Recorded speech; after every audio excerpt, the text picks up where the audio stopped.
கொஞ்சமில்லை, நிறையவே. பொய்க்கு மேக்கப் போடுவதால் அது உண்மையாகிவிடாது. முதல்வர் ஸ்டாலின் விலாசல். தமிழக முதல்வர் ஸ்டாலின் நேற்று அரியலூருக்கு சுற்றுப்பயணம் மேற்கொண்டிருந்த நிலையில் பல்வேறு நிகழ்ச்சிகளில் கலந்து கொண்ட நிலையில் புதிய திட்டங்களுக்கும் அடிக்கல் நாட்டி தொடங்கி வைத்தார். அதன் பிறகு முதல்வர் ஸ்டாலின் பேசியதாவது, தமிழக மக்கள் என் மீதும் திமுகவின் மீதும் வைத்துள்ள அன்பை பார்க்கும்போது எதிர்க்கட்சித் தலைவர் எடப்பாடி பழனிசாமிக்கு கலக்கம் ஏற்படுகிறது.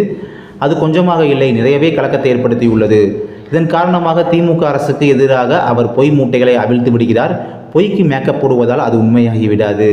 மேலும் திமுக அரசு நல்ல திட்டங்களை செயல்படுத்துவதால் பொதுமக்கள் எங்கு சென்றாலும் எனக்கு வரவேற்பு கொடுக்கிறார்கள் என்று கூறினார்.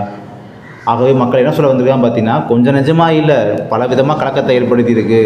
இதன் காரணமாக தான் பார்த்தீங்கன்னா இந்த ரீசனால் தான் தமிழ்நாடு கவர்மெண்ட்டுக்கு எதிராக பார்த்தீங்கன்னா வந்து பொய் மூட்டையாக ரொம்ப பொய் பேசியிருக்காரு எடப்பாடி பழனிசாமி. ஸோ பொய்க்கே மேக்கப் போடுறது உண்மையாக இருக்குது, அந்தளவு நிறையா பொய் பேசியிருக்காரு அப்படின்ற மாதிரி பேசியிருக்காங்க. மேற்கொண்டு திமுக அரசு பார்த்திங்கன்னா நல்ல ஸ்கீம்லாம் செயல்படுத்துறதுனால பொதுமக்கள் வந்து எங்கே போனாலுமே திமுகவுக்கு வந்து வரவேற்பு கொடுக்குறாங்க அப்படின்னு சொல்லி எடப்பாடி பழனிசாமிக்கு எதிராக திமுக தலைவர் அவர்கள் பேசியிருக்கிறார்கள்.